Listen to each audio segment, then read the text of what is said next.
제가 이제 불교 공부를 하면서 신도들한테 재미난 이야기를 전해주고 싶어서 불교설화 같은 이야기들을 찾다 보면 그 용과 용왕에 대한 이야기들이 많이 나옵니다. 그래서 우리 불교에서는 사실 용이라는 존재를 되게 높이 보지는 않아요. 우리 여러분들 민간 신앙에서는 용왕하면 엄청난 존재로 생각하지 않습니까? 네, 물론 우리 인간들보다 신통력이 있겠지만 용이라는 존재를 축생으로 봐요. 뭘로 본다? 축생. 그러니까 동물로 봐요. 짐승. 이 세상에 수많은 짐승들이 있고 짐승들 중에서도 좀 수준이 높은 짐승도 있고 지적인 어떤 수준이 굉장히 이제 없는 짐승들도 있고 그런 수많은 짐승들, 수많은 동물의 세계들 중에서 굉장히 신비로운 동물들이 불교 경전에 많이 나오거든요. 그래서 그 개 중에는 이제 신통을 부리는 짐승들이 있어요. 근데 우리 민간 신앙에도 그 구미호 있잖아요. 여우가 오래되고 여우가 이 신통을 부리게 되면 꼬리가 9개 달리고 그 여자로도 변신하고 그 예쁜 여자로 변해서 남자한테 간 하나 주면 안 잡아먹지 마 이러고 막 간 빼먹고 있잖아요. 그래봤자 뭐다? 여우예요. 알겠죠? 그래봤자 여우고 또 우리 구렁이가 가끔 사람으로 변신하고 두꺼비가 애로 변신하고 이런 무슨 전설의 고향 같은 얘기 있잖아요. 그래봤자 뭐다? 짐승이라는 거예요. 동물, 약간 특별한 신통이 있는 동물들. 그러니까 용이라는 것도 불교에서는 굉장히 특별한 존재로 엄청나게 높은 존재로 보는 게 아니라 축생에 들어갑니다. 그래서 용도 그런 용들의 왕이 있어요. 코끼리도 코끼리들의 왕이 있고 사자도 사자들의 왕이 있잖아요. 리더가 있잖아요. 그런 용들의 왕을 용왕이라고 불러요. 그래서 용왕은 타고날 때부터 특별한 능력으로 신통도 부릴 수 있고 그리고 엄청난 복이 있고 또 사람이 상상하기 어려운 엄청난 어떤 에너지, 초능력 같은 게 있기는 하지만 부처님 가르침에서 보면 굳이 사람이 추구할 필요가 없는 짐승의 세계라는 거예요. 그래서 불교 경전을 깊이 공부를 안 하시면 용왕 하면 대단한 존재로 생각하는데 우리 불교 경전에서는 차라리 뭐가 더 낫다? 사람이 더 낫다. 그런 이제 내용들이 나옵니다. 자, 그래서 이 불교설화를 보면 용이라든가 용왕, 여의주에 관련된 재미난 이야기가 많은데 오늘 그 중에서 몇 가지 이야기를 좀 여러분들에게 재미난 좀 교훈이 될 수 있는 이야기를 전해드릴까 합니다. 머나먼 과거에 어느 스님이 계셨어요. 이 노스님이 계셨는데 이 노스님이 아라한이세요. 아라한. 뭐라고요? 예, 모든 번뇌와 욕망이 사라진 거룩한 성자를 불교에서 아라한이라고 합니다. 우리 절에 가면 나한전이라고 있거든요. 나한전. 그게 아라한들만 따로 모셔놓은 곳이에요. 그래서 거룩한 성자들, 번뇌와 욕망이 사라진 거룩한 성자를 아라한이라고 부르는데 이제 부처님보다는 밑에예요. 그래서 부처님의 제자로서 거룩한 성자들. 그래서 이 아라한이신 노스님이 있었는데 아라한 스님에게 제자가 있었어요.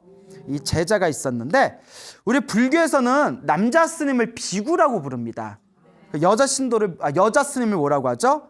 비군이라고 해요. 남자 스님을 비구, 여자 스님을 비군이라고 하는데 20살이 되지 않은 미성년자인 스님을 옛날에는 남자 스님을 3위, 여자 스님을 3인이라고 했어요. 그러니까 스님은 스님인데 20살을 넘어가면 비군이가 되는 거고요. 20살을 못 넘기면 3위, 3인이라고 딱 격을 나눴어요. 그래서 이제 우리 치면 미성년자, 성인 이렇게 나누듯이 그래서 이제 나이가 어린 남자 스님을 이제 3위라고 부르는데 이 아라한 스님에게 3위 스님 제자가 있었어요. 3위 제자가 있었는데 항상 이 3위 스님이 마을에 내려가서 탁발을 받아와요. 이제 하루에 한 끼 밥을 먹어야 되니까 밥을 얻어오면서 스승님 것까지 같이 받아와요. 근데 원래 부처님 가르치면은 몸에 병이 있거나 도저히 움직이지 못하는 상황이 아니면 자기 밥은 자기가 타야 되거든요. 예, 이건 철저해요. 네 밥은 네가 퍼라 막 이랬잖아요. 그래서 부처님도 당신 밥은 당신이 직접 얻어오셨는데 이 아라한 스님이 이제 제자들한테 그냥 맡겼나 봐요. 그러니까 3일 스님이 이제 밥을 얻어가지고 오다가 갑자기 비바람이 불면서 바람에 휘청해서 엎어진 거예요. 그러니까 그 바루 안에 얻어온 밥이 이렇게 막 쏟아졌어요. 그럼 이제 그걸 이렇게 잘 다시 모아가지고 흙이 안 묻은 깨끗한 밥은 스승님께 올리고, 아우 착해, 그죠? 자기 흙 묻은 거 주워온 자기 밥은 그 물에 우물에서 물에 닦아서 이렇게 먹고 있는 거예요. 근데 몇 날 며칠 동안 매일 그러는 거예요. 그 밥을 받으러 갈 때는 날씨가 화창하는데 밥을 받고 절로 올 때만 하면 비가 불고 비바람이 불어서 넘어져 버리는 거예요. 그래서 이게 몇 날 며칠 반복이 되니까 스승님이 딱 보다가 아라한 스님께서 너는 요새 왜 맨날 밥을 그렇게 물에다 씻어 먹냐? 그래서 제자가 이제 솔직하게 얘기하는 거예요. 스님, 밥을 얻으러 탁발하러 갈 때는 날씨가 화창하다가도 절로 올라오는 길에는 비바람이 붑니다. 그때마다 제가 넘어져가지고 바람이 너무 세서 넘어져가지고 밥이 이렇게 땅바닥에 흩어져서 깨끗한 밥은 스님께 올리고 더러운 밥은 이제 제가 물에 닦아 먹는 겁니다. 이렇게 얘기를 하는 거예요. 이 스승님이 이 제자의 이야기를 듣고는 너무 이상하잖아요. 그래서 스승님이 이제 아라한이니까 가만히 이렇게 이제 염주를 굴리면서 이게 무슨 도리인고 이 못고 하면서 염주를 딱 굴리면서 아, 용왕의 장난이구나. 그 딱 주장자를 들고 그 절이 이렇게 바닷가 근처에 있었나 봐요. 바다가 훤히 보이는 절벽 위에 올라가서 지팡이를 3번 꽝 꽝 꽝 치면서 용왕은 썩 내 앞으로 나오거라 하니까 갑자기 파도가 넘실넘실 거리더니 펑 하면서 웬 할아버지가 나타난 거야. 그냥 넘어갑시다. 그냥 넘어갑시다. 예. 아, 우리 전설의 고향 보면서 뭐 이성적으로 따지면서 안 보잖아요. 뭐 섬삼이 4다리 내나 뭐 이러다고 우리가 저딴 게 어딨어 이러지 않잖아요. 넘어가세요. 예. 펑 하고 할아버지가 나타난 거야. 그 아라한은 거룩한 성자니까 용왕이 이제 거룩한 성자인 아라한 스님에게 절 3배를 올립니다. 다 절을 3배를 올리니까 그대는 어찌하여 내 제자인 삼위를 그렇게 골탕 먹이는 거냐 했더니 이 용왕 할아버지가 하시는 말씀이 저 동자 승이 너무 귀여워서 장난 좀 쳤습니다. 무슨 장난치는데 비바람을 불어서 사람 엎어지게 만들어. 아, 그래도 그래서야 되겠냐. 한두 번도 아니고 몇 날 며칠을 용왕이 돼서 그렇게 할 일이 없냐. 그러니까 이제 용왕이 하는 얘기가 근데 스님 저 귀여운 삼위 스님은 왜 매일 마을에 왔다 갔다 하는 겁니까? 우리 부처님 법에 따라서 밥을 얻기 위해서 왔다 갔다 하는 거다. 아, 그러면 스님 매일매일 점심을 저희 용궁에서 공양 올리겠습니다. 그러니 따로 밥을 드시지 마십시오. 우리처럼 내가 쏠게 이런 거 있잖아요. 아우 미안해, 장난쳐서 미안해, 내가 쏜다 뭐 이거 있잖아요. 용왕이 화끈해요. 제가 모시겠습니다.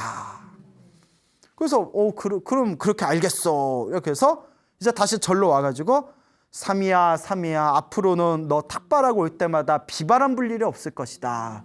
대신 내 밥은 챙기지 말아라 라고 얘기를 했대. 내 밥은 챙기지 말아라. 아, 좀 같이 데려가지 왜 또 혼자만 드셔. 그렇잖아요. 아라한이신데 약간 치사하다.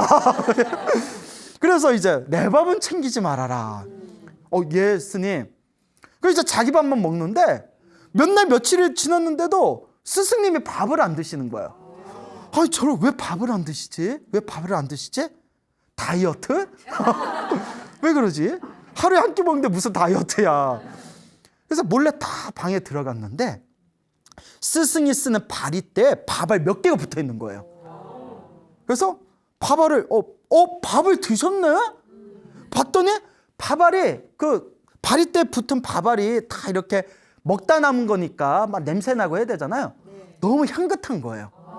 그래서 인간 세상에 밥이 아니었던 거예요. 밥알에 밥을 몇 개 떼어 먹었대요. 너무 맛있더래요. 야, 내 인생에 이렇게 맛있는 밥은 처음이다. 몇 개 떼먹더니 누가 만들었지? 셰프 누구야? 셰프 막 이러면서 셰프 어딨어? 그래서 스승님이 뭔가 이게 사연이 있다 해가지고 밥때가 됐을 때 몰래 스승님 방에 들어가서 스승 그 침상 있잖아요. 큰 이제 옛날 고승들은 이렇게 큰 누워서 잘 수도 있고 앉아서 참선도 할 수 있는 나무 의자가 있었거든요. 우리 집에 큰 경상 같은 거 있잖아요. 그 침상 나무 경상 밑에 다 몰래 숨어 있는 거예요. 스승이 이제 쓱 들어오셔가지고 침상 안에 다 앉으셔서 뭐라고 주문을 다 외우면서 참선에 드니까 침상이 윙 하고 날라버리는 거예요. 뭐 나르는 양탄자야? 윙 하고 침상에 날아가니까 이 사미가 그 다리를 붙들고 같이 저 신비의 세계로 가는 거예요. 저 용궁으로 쏙 하고 이제 날아간 거예요. 용궁에 딱 도착을 해서 아라한이 이제 딱 내려서 갈렸는데 느낌이 있어서 딱 쳐다봤더니 사미가 따라왔던 거였어. 침상 잡고. 이놈아 네가 여길 왜 오냐. 좀 밥 좀 같이 먹지 좀. 깊은 뜻이 있었던 거예요. 우리 아라한 스님이 거룩한 성자인데 그 밥을 아끼려고 혼자만 먹겠어요? 사미 스님한테 이러는 거예요. 제자한테. 어쩔 수 없이 왔지만 지금부터 네 눈에 보이는 것에 속아서는 안 된다. 이제부터 현혹되지 말아라 이러는 거예요. 우리 그 무슨 영화에 보면 미끼를 물어버렸어 뭐 이거 있잖아요. 현혹되지 말아라. 속지 말아라. 웬걸? 용궁에 딱 들어갔더니 용궁이 칠보로 만들어졌어요. 7가지 보석과 보배로 화려하게 만들어졌고 용궁을 지키고 있는 시녀들이 예뻐. 예뻐. 너무 그러니까 삼 있으면 뭐 휘둥그레가지고 오 막 이러는 거예요. 너무 예쁜 거야. 그리고 또 요 용궁 시녀 용녀잖아요. 용녀. 예? 그 용녀들이니까 뭐 영영 죽겠지? 막 이러면서 막 삼이스하고 막 스님들한테 막 껌뻑껌뻑거리면서 너무 서비스가 예쁜데 웃으면서 서비스도 좋아. 그러니까 이제 아라한 스님은 모든 욕망이 사라졌기 때문에 흔들림이 없는데 삼이스는 막 회롱회롱 하는 거예요. 내가 꿈을 꾸고 있는 거냐? 이게 진짜냐? 하면서 막 어쩔 줄 몰라 하니까 이제 와서 용왕이 반갑게 맞이하면서 아이고 스님 오늘은 웬일로 제자도 데려왔습니까? 하면서 이렇게 산해진미를 차리는데 너무 맛있어. 야 이게 인간 세상에서 맛볼 수 없는 최고의 맛인 거야. 근데 내가 이걸 보면서 용왕은 뭘 먹을까? 그렇잖아요. 아무래도 바닷가니까 해물? 해물을 먹을까? 자, 그래서 이제 이렇게 먹고 이제 인사를 하고 3일을 데리고 다시 절로 돌아왔어요. 3일 있으면 정신을 못 차리는 거예요. 그 매일 부처님한테 기도하는 거예요. 제가 다음 생에 용왕으로 태어나게 해주십시오. 용왕으로 태어나게 해주십시오. 기도를 하고 밥을 안 먹는 거예요. 그때 스승이 부릅니다. 제자야, 지금부터 내 말을 잘 들어라. 네가 보기에 용궁과 용왕과 용녀들이 너무나 아름답고 너무나 화려해 보이겠지만 용왕이란 본래 축생이다. 원래 용인데 우리 집에 큰 이묵이 있잖아요. 이묵이. 큰 이묵이에요. 바다뱀. 엄청 신통을 부리는 바다뱀이 용이에요. 저 용들은 원래 뱀의 모습인데 인간들 앞에서만 신통력으로 사람 모습으로 나타난 것뿐이다. 속지 말아라. 원래 뱀이다. 큰 이묵이다. 뱀이 얼마나 징그러워요. 그리고 네가 오늘 맛본 그 맛있는 음식들은 네가 저번에 맛본 맛있는 음식들은 인간을 위해서 차려놨지만 용들이 맛있는 음식을 먹는 그 입안에 들어가는 순간 다 두꺼비로 변해버린다. 왜냐면 뱀들은 그거 두꺼비 같은 거 잡아먹잖아요. 그러니까 속지 말아라. 인간을 위해서 차려준 음식이지 그들이 먹을 땐 다 뭘로 변한다? 두꺼비로 변하고. 그리고 네가 본 그 아름답게 짝이 없었던 아름다운 용녀들은 원래 뱀들인데 용들인데 사람의 모습으로 변신한 것뿐이고 용들은 사람의 모습으로 변신해도 서로 성관계를 맺으려고 하는 순간 원래 뱀으로 바뀌어버린다. 그러니까 뱀으로 교미한다는 거예요. 속지 말아라 이렇게 얘기하는 거예요. 아라는 그게 다 아시잖아요. 그러니까 네가 막 용녀가 예뻐서 뭐 어쩔 줄 몰라 하지만 막 관계를 맺으려고 하면 그 아름다운 그 용녀들이 다 뭘로 변한다? 뱀, 큰 용, 뱀으로 변한다. 속지 말아라. 그리고 용들은 전생에 안 좋은 업이 있어서 태어난 존재이기 때문에 비록 신통이 있다 하더라도 등줄기에 비늘이 하나 생기는데 그 비늘이 점점 커지면서 그 비늘이 조금만 움직이면 가슴이 아려올 정도로 고통을 생긴다. 그 용의 모습으로 태어난 게 좋은 게 아니다. 그래서 이런 것들을 싹 설명해 주면서 삼이야, 네가 지금 이번 생에 부처님의 가르침을 잘 공부하면서 설사 깨달음을 못 얻다 하더라도 이번 생의 공덕으로 너는 죽으면 용왕이 아니라 하늘세계 신으로 태어날 수가 있다. 깨달음을 못 얻어도 최소한 뭘로 태어날 수 있다?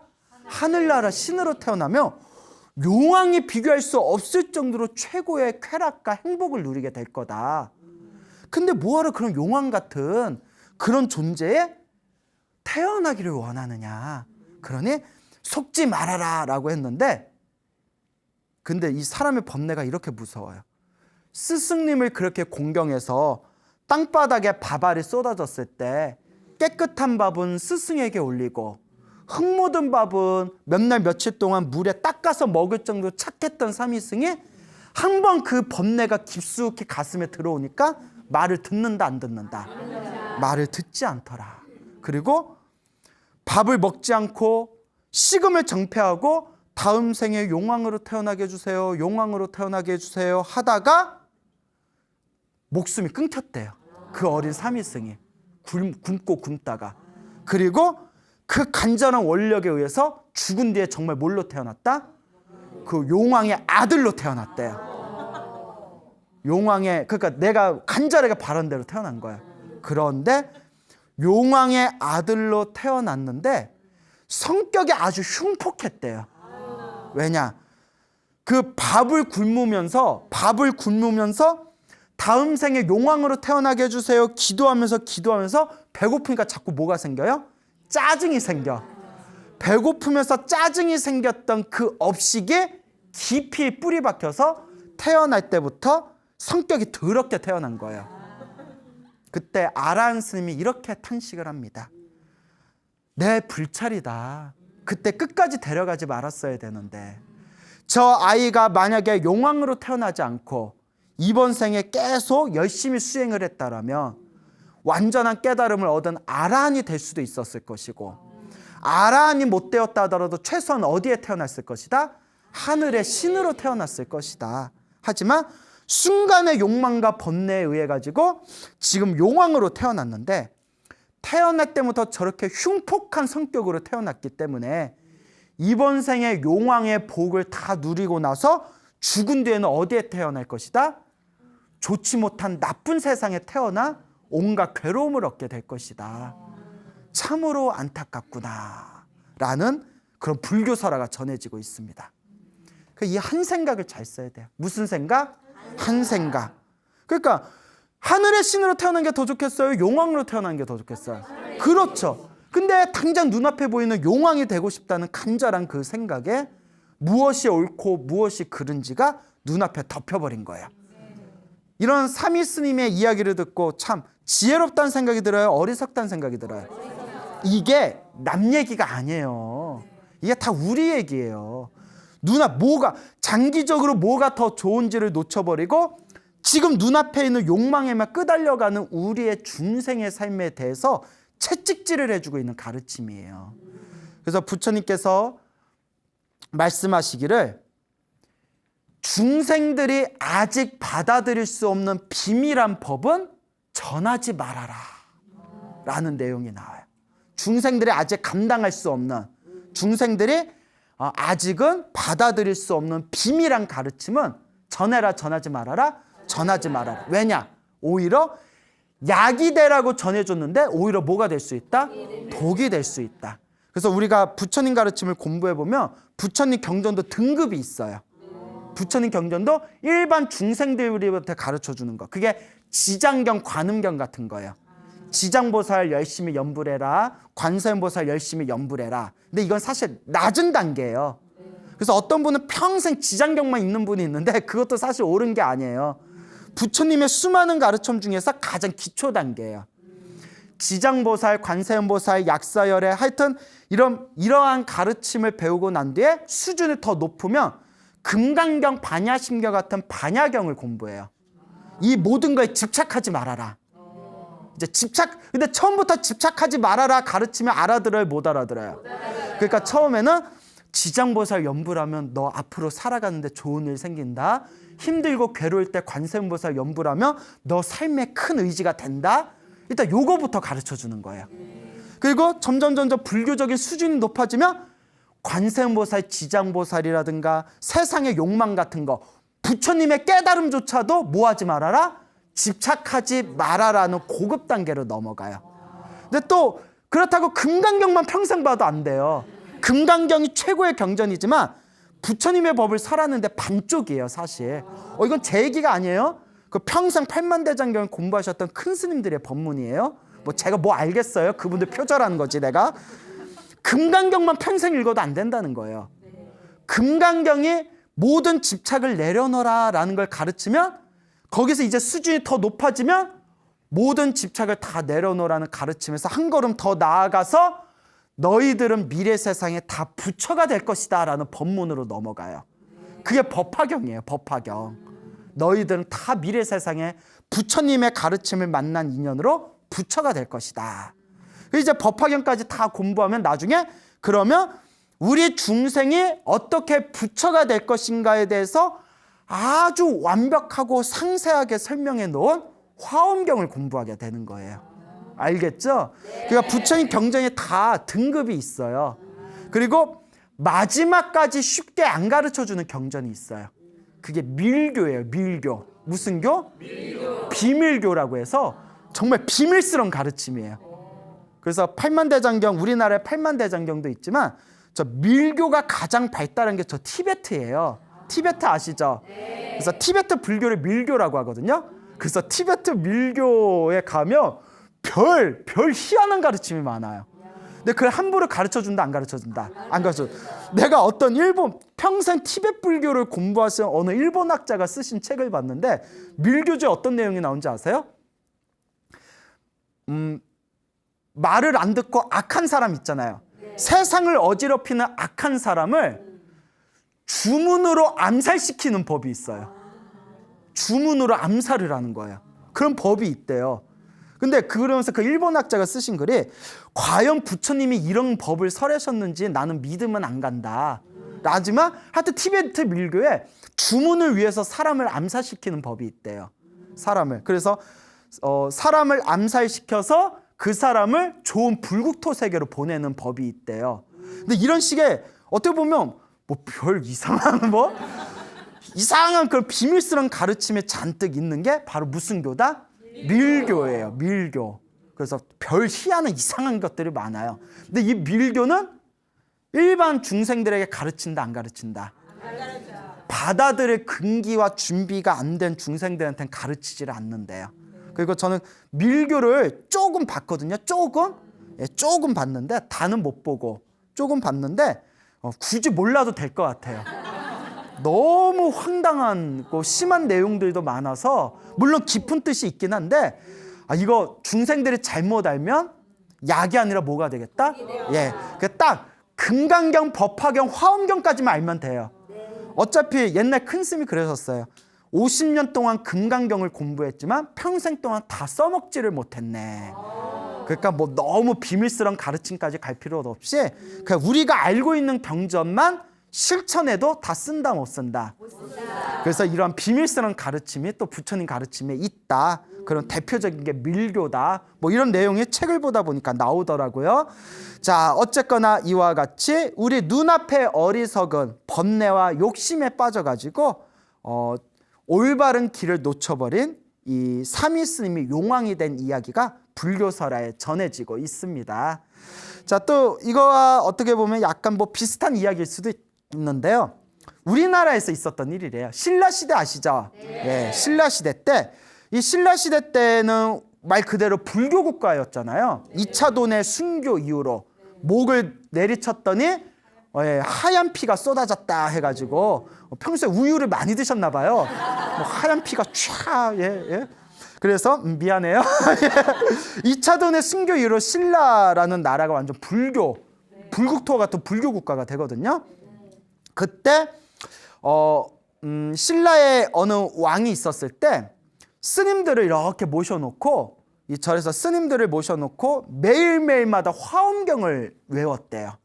매일마다 이 대방광불 화엄경이라는 경전을 스님들이 나라의 안녕과 백성들의 평화를 위해서 이 스님들이 이렇게 무슨 100일 기도 200일 기도 하듯이 그렇게 화엄경 독송 기도를 했을 때 그때 스님들을 시중하던 삼위 스님이 있었대요. 예, 스님, 기도하는 스님들을 시중하던. 왜냐면 어른 스님들이 기도하면 옆에서 차도 갖다 드리고 식사도 차려드리고 법당 청소도 해야 돼. 허들레일 해야 되는 스님이 필요하잖아요. 그래서 나이 어린 삼위 스님이 있었는데 이 삼위 스님 이름이 묘정이었대요. 묘정. No. 묘정. 그래서 이제 묘정이라는 이 삼위 스님이 어른 스님들 이제 식사 같은 거 챙기고 설거지하고 하다 보면 밥알이 좀 남는 거예요. 그러니까 밥 같은 걸 이제 밥알 같은 걸 잘 모아다가 이제 그 우물가 있잖아요. 그 연못가에 가가지고 그 큰 자라 한 마리가 있었대요. 그 자라, 잠자지 말고 그러니까 거북이 같이 생긴 자라 있잖아요. 자라한테 이렇게 밥알을 던져줬대요. 그러면 자기가 밥때가 돼서 연못에 가면 자라가 꿈뻑꿈뻑 입을 벌리면서 기다리고 있는 거예요. 자라하고 이제 밥알 나눠주면서 이렇게 친한 친구가 됐대요. 자라랑 이렇게 친한 친구가 됐을 때 드디어 화엄경 기도가 다 끝난 거예요. 예, 이제 화엄경 기도가 이제 오랫동안 진행되던 화엄경 기도가 다 끝난 뒤에 이제 이 묘정이라는 삼위 스님이 이제 다시 연못에 와서 밥알을 자라한테 툭툭 던져주면서 자라야 이제 우리도 기도가 다 끝나서 나도 이제 절로 돌아가야 되고 너하고 이제 만날 날이 없겠구나. 그동안 그래도 말 못하는 짐승이지만 그래도 내가 참 마음의 위안이 됐다.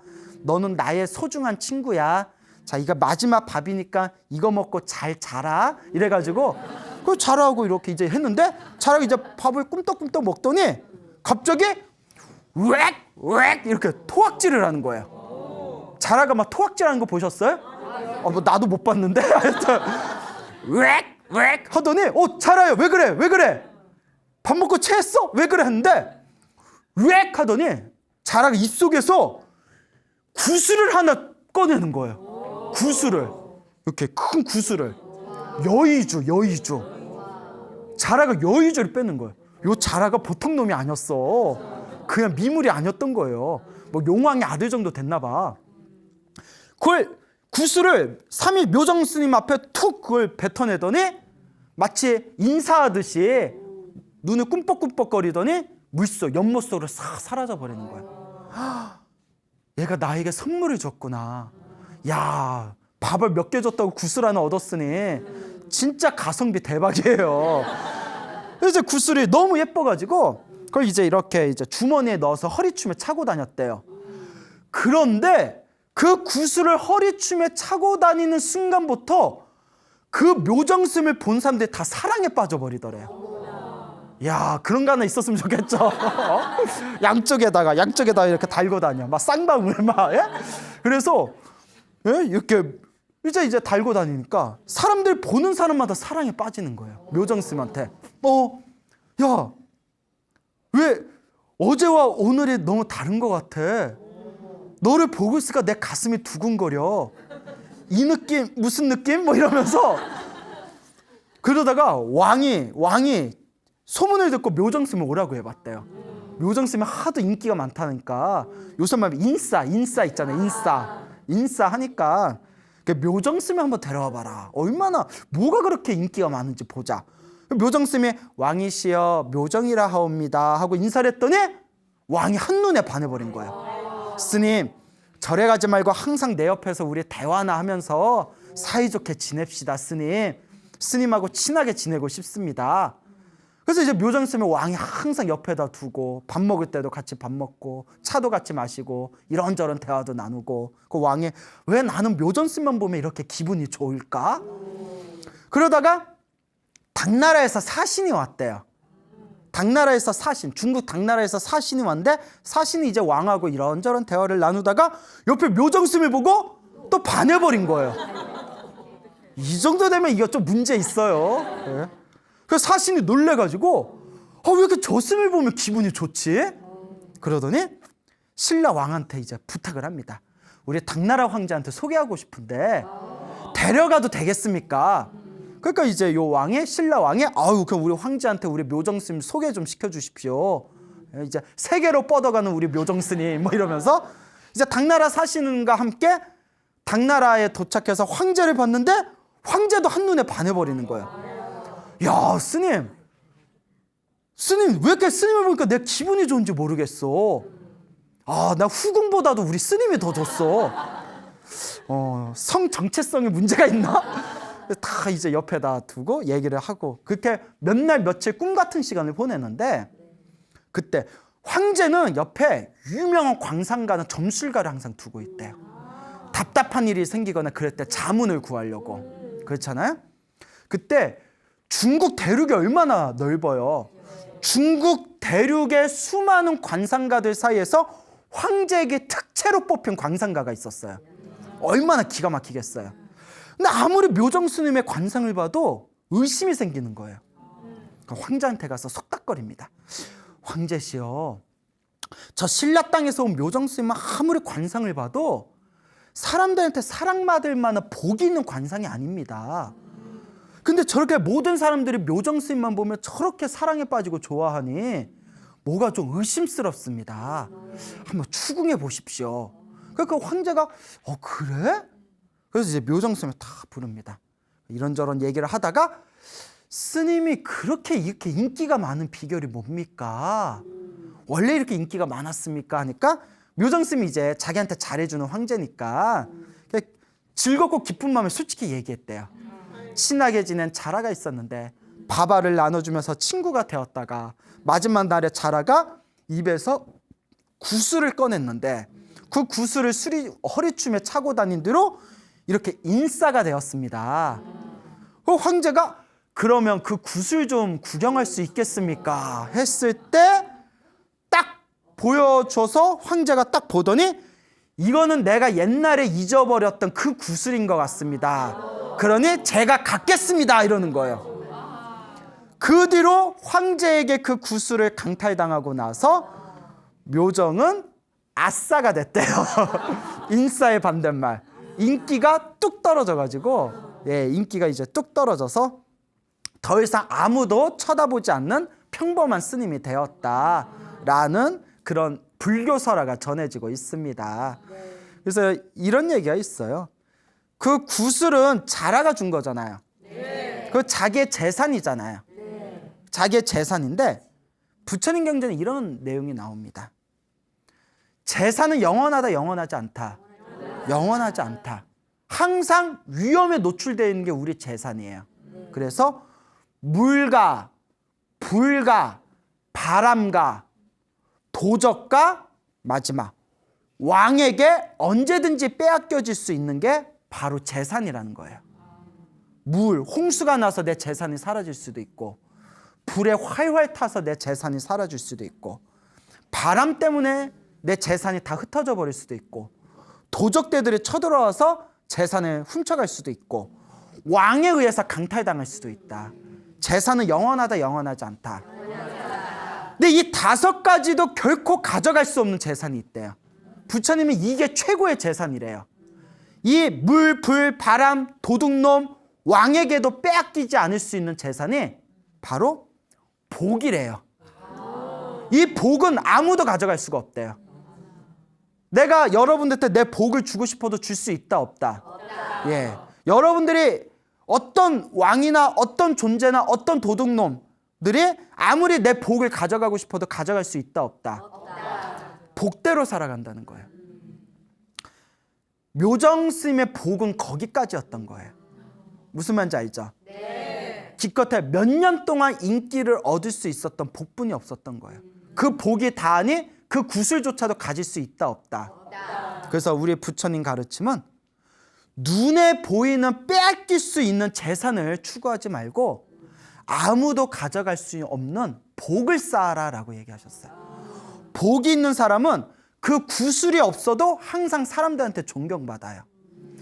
복이 있는 사람은 무슨 일을 해도 술술 일이 잘 풀려요. 복이 있는 사람은 만나는 사람마다 항상 좋은 은혜로운 사람들을 만나게 돼요. 그걸 인복이 있다고 그러죠? 복 없는 사람은 그런 소중한 여의주와 같은 구슬을 자기가 손에 쥐었다 하더라도 오래 간다 못 간다? 못 갑니다. 결국은 복이에요. 그래서 가끔 저와 친한 불자님들 중에서도 처음에는 힘들고 괴롭고 험악했던 시절을 지내다가 중년에 지난 말년에 편안하고 안락한 삶을 사시는 분들이 있어요. 그런 분들은 말년복이 좋은 거예요. 또 어떤 분은 처음에는 정말 남부럽지 않고 승승장구하고 막 돈을 막 떼거지로 그냥 막 돈을 벌고 어깨에 힘주고 다니면서 살았지만 중년 이후부터는 점점 손으로 만지는 일마다 다 무너져 모래상 무너지듯이 무너지면서 중년 이후에 말년에 굉장히 힘들게 살아가시는 분도 있어요. 그거는 뭐의 힘이 부족해서 그럴까요? 복의 힘이 부족해서 그래요. 결국 복대로 살아가더라. 뭐대로 살아가더라? 복을 지으세요. 여의주 중에 최고의 여의주는 자라가 구슬을 내뱉었잖아요. 구슬 중에 최고의 구슬은 내 복구슬이에요. 눈에 보이는 왕이 뺏어갈 수 있는 구슬을 찾지 마시고 왕조차 가져갈 수 없는 진짜 복구슬을 여러분들이 잘 만들어 보시길 바랍니다. 알겠죠? 그 복구슬을 만들 수 있는 방법이 어디에 있다? 부처님의 말씀 안에 있습니다. 그러니 부처님의 가르침을 한번 잘 연구해 보시고 귀로만 듣고 머리로만 이해하면 된다 안 된다? 안 된다. 조금이라도 여러분들이 실천하시기 바랍니다. 제가 어떤 티베트 큰 스님의 법문을 본 적이 있어요. 티베트 스님들의 법문을 보면서 이런 내용이 나오더라고요. 부처님께 향을 보시하는데 부처님께 향을 처음에는 보잘것없는 냄새가 좋지 못한 정말 나무 타는 냄새 같은 보잘것없는 그런 향을 보시했대요. 그런 향을 보시했는데 자꾸 기쁜 마음으로 나쁜 향을 자꾸 보시하면서 끊임없이 복을 짓다 보니까 그것보다 한 등급 좋은 향을 보시할 수가 있더래요. 복의 그릇이 커진 거예요.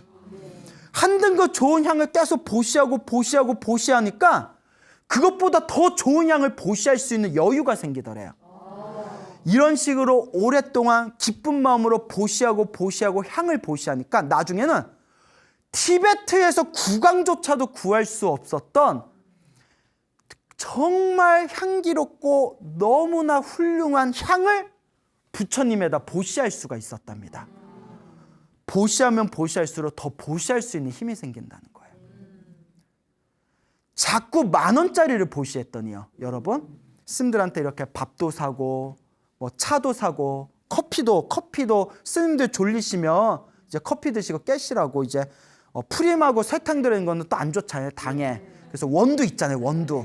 근데 원두도 이제 스님들한테 공양 올리는데 향 같은 거 있잖아요. 좋은 거. 그래. 오늘 내가 저녁 굶지. 이런 마음으로. 그렇다고 내가 뭐 굶을 사람은 아닌데 그런 걸 막 몇만 원짜리 이렇게 커피도 이렇게 몇만 원씩 사가지고 10,000원씩 20,000원씩 30,000원씩 자꾸 보시하다 보니까 10만 원을 보시할 수 있는 여력이 생기더라고요. 그래서 뭐 자주는 아니지만 계속 10만 원씩 또 보시하다 보니까 몇십만 원을 보시할 수 있는 여유가 생기더라고요. 몇 년이 지난 뒤에. 그리고 뭐 자주 하지만 1년에 한 몇 번씩 몇십만 원씩 또 스님들께 보시하고 좋은 일에 보시하다 봤더니 100만 원, 200만 원을 보시할 수 있는 여력이 생기더라고요. 그래서 느낀 것이 내 구슬 중에 최고의 구슬은 무엇의 구슬이다? 복의 구슬이다. 그러니 여러분들도 여러분들의 인생에 행복한 여의주를 얻고 싶다면 자라에게 밥을 주는 것도 중요하지만 아무도 여러분들에게 가져갈 수 없는 여러분들만의 진정한 눈에 보이지 않는 복의 덩어리를 쌓아나가시길 바랍니다. 알겠죠? 네. 그래서 불교는 다 내 복대로 살아간다. 행복하고 편안하고 일이 술술 풀리면 내가 복이 많은 거고, 힘들고 괴롭고 답답하면 내가 그만큼 박복하게 살아간 것이다. 그러니 우리가 이번 생만 살 게 아니잖아요. 불교는 윤회론이에요. 다음 생 또 태어나야 돼요.